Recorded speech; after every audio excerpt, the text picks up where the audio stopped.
What's going on, guys? We are back and we are talking about the FIFA World Cup. And now we don't have to be confused anymore with the Esports World Cup because that's already done in the FIFA World Cup. So, the FIFA World Cup, if you don't know, it's a competition, technically does not have a date yet. So, we'll see when it actually happens. But it is a bunch of nations competing. The players have to be from those nations in order to compete. It's not like you just bring your own team and your own org and you compete for some amount of money or whatever. And it's just a fun World Cup event, a proper World Cup event for a nation-based Rocket League competition. The problem is, maybe it's not so much a problem, but the qualification process is very, very confusing across the board. So let's break that down. The first thing we want to talk about is the FIFA representatives. I believe for each of these nations, basically probably got to choose like, hey, do you want to participate or not? This is my assumption on why Canada is not here and maybe why Japan's not here. I'm not really sure. But we're not going to really harp on that too much because there's probably some other weird red tape of why they weren't here that we just don't know about. Because otherwise, Canada and Japan should probably be here.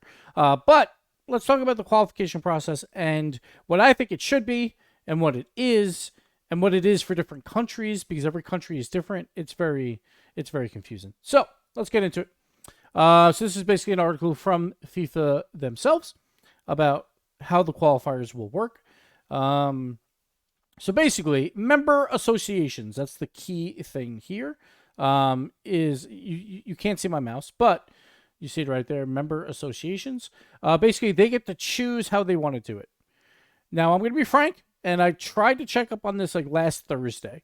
And no one knows at that time what's going on with USA.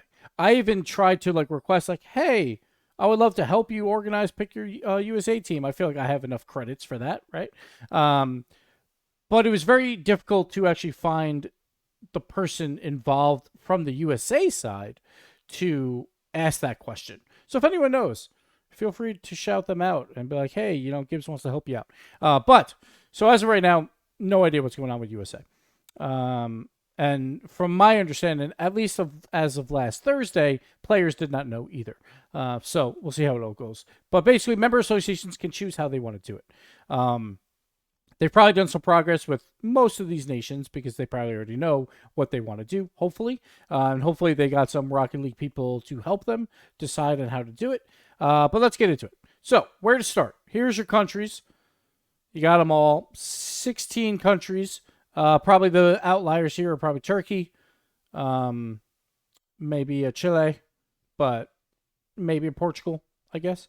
But yeah, so those are probably the outliers that maybe a Canada or Japan could have replaced. But, it is what it is, and this is what we're going with. Now, so open qualifier nations. Again, people can choose. The member associations can choose how they want to do this qualifying process. There's going to be multiple different types. First off is open qualifiers, just complete open qualifiers. You sign up as long as you're from these countries, you can participate. I don't mind this way of doing it. It's kind of fun. But Argentina is the 19th of October. Belgium is the 13th of October. And then let's see, if you're from one of the following countries, in particular, if you're from Portugal, the qualification process will be done via your member association, so you need to follow their platforms. So I guess also Portugal is involved in this as well. Again, it's a little bit confusing. It's also very confusing because we don't know who these member association people are, and it's very difficult to find who they are. Like, the one thing I wish FIFAe did was like, hey, here's your contact for each country. If you want to get involved or if you want to find out more information, here's your contacts. Without those, it's very difficult. Like, I tried to find a USA contact and it was like, I couldn't figure out who it was. So, yeah. A direct nomination nation. So basically, these guys are just going to form their own teams. They're just going to be like, hey, here's our team and we're going to go. I personally don't like this way of doing it. It's a very important tournament, or at least it feels like they want to make it a very important tournament. And some of these countries have enough players that could compete that they won't even get the chance to compete for it. That is England, France, Morocco, Saudi, Turkey, and USA. So Turkey, Saudi, USA, And Morocco, I could see why you wouldn't do a qualification process. I would still probably do one for USA. So basically just Turkey, Saudi, and Morocco. Okay. That's understandable. Turkey doesn't have a ton of great players, so they're going to just field their best three that they can. Morocco basically has a three set, maybe add in a fourth there. And then, of course, a Falcons makes sense here, right? So USA is kind of in that same boat. So I could see Saudi also doing an open qualifier or some type of process. Basically, the thing that I would like for these countries to do, like in the future, is like, all right, if you have RLCS credits, basically, if you finish in the top 8 in a regional event this year and you want to form a team, we'll invite you to like a closed qualifier. We don't need it necessarily to be completely open because like you don't need to be running through platins, right? We just don't need that. But if like you've made a top 8 in your region and maybe this doesn't work for every single country, but it works for like the bigger ones, that if you want to form a team and you want to participate, we will put you into a closed qualifier thing, right? And we could seed it and all that. Maybe give buys, or if there's enough teams, you could even have multiple parts where like top 4 teams get a buy into a different bracket and all that stuff, right? You could do that, but I still would rather players have to compete for the spot, at least somewhat, right? For England, you're probably forming like, there's probably like 2 incredibly good teams that you can make out of their talent pool. And honestly, you could probably argue there's at least 4 that could probably win a qualifier out of this. But to have some of those players like maybe not even be asked to be on the team is like, that kind of is like, oh, I don't even get the chance to show you what I'm made of. It kind of is unfortunate. France is a huge example. Tons of talent there. They have enough talent where like there's going to be someone left out that everyone's going to be like, why were they left off this team, right? And even if there is 4, right, there's 3 in a sub, like, will the sub play? Will they not? It's like, they're kind of left out as well. So it's really just 3 players. But France is huge because there's not even like teams there. England is the same way, just the depth of talent is a little bit less. But France, obviously, that's one I would love if they're like, all right, we have 4 teams. You guys can make your own teams. We're going to send these 4 into a closed qualifier. Let's do it. Let's battle it out. Let's see who's the best. And you get to represent France instead of them just choosing a team and like, say like a Monkey Moon who just won the world championship. If he's not on the team, it's like, I just won the world championship. What more do I have to do, right? It just feels unfair no matter how it shakes out. Morocco, I'm not as worried about that. They really have their team kind of set. But I would still love that close qualifier as long as you have like maybe a top 8, like in a regional, right? To be able to participate. You could even do it here and have Falcons have to battle it out. Then we got invitational playoff nations. Australia, Germany, and Chile. Basically, these are what I want. It's just a closed qualifier. They're going to be like, all right, are you good enough? You made a good enough team. Let's battle it out. And that's very easy to do for like Australia. For Germany, it's like they don't have as deep of a talent pool. But we can see in Chile, to my knowledge, not that deep of a talent pool either. I wonder, I could see 4 teams battling out in Chile and Germany, and I could see like Australia, like honestly, like if they wanted to do 8 teams, they probably could, because they have a lot of people. There's a lot of results that are mostly just Australians, right, battling out in the OCE region, so they can like, hey, you've made top 8s, or how many points that you got this past year? Okay, you're invited to this, and I could easily see them fielding just a top 8 to see who makes it out.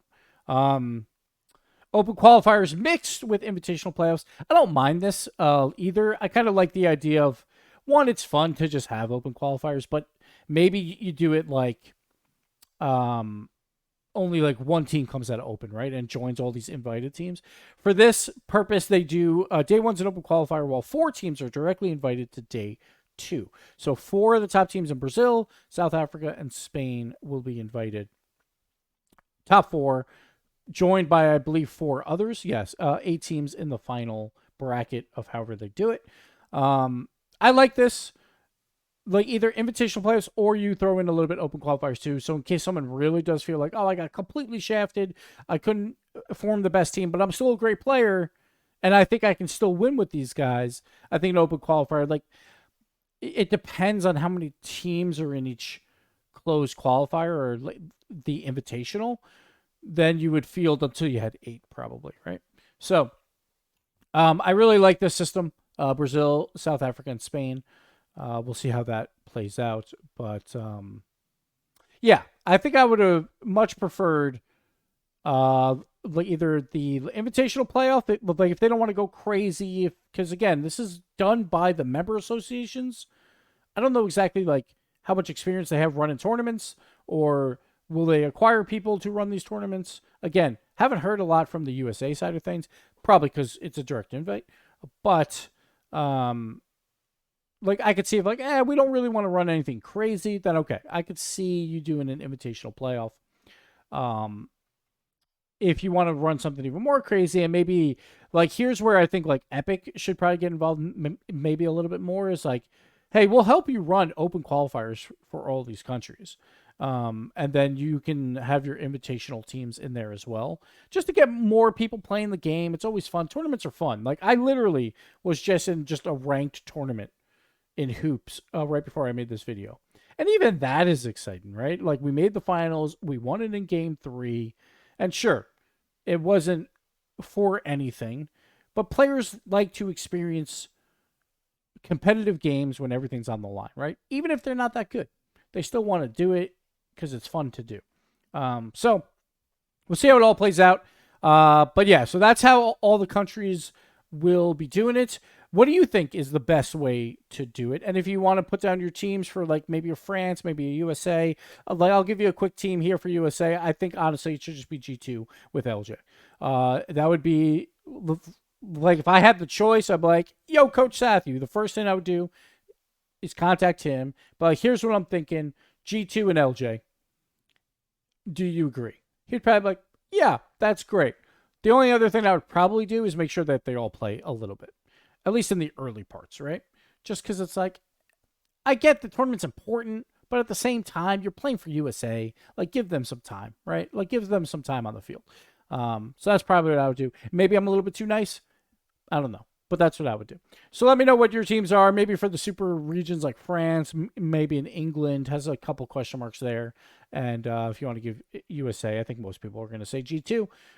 But yeah, let me know in the comments below. But that is what is going on with the FIFA World Cup. I still don't think there's a date for this tournament. Like, I'm going to go back to my full screen here and just look really quick on Wikipedia. But I don't think there's a date. Yeah. Right now it says the start date is 2024, 12 for December, question mark, question mark. Maybe it's in December. I don't know. I like, honestly, I haven't heard anything. Hopefully, like, I get brought on to do it. I think it would be a really fun event, but you know, I don't know exactly what their plan is. But that's going to do it for me here. Hopefully, you guys all tune in for those qualifiers. Hopefully, they're streamed somewhere. So go support those countries trying to battle it out. I think it'll be some exciting Rocket League. And then hopefully in December-ish, maybe this year, the eFIFA World Cup will, or I'm sorry, the FIFA E World Cup, I keep calling it eFIFA, will take place. So that'll do it for me. Thank you guys for watching. We'll see you next time.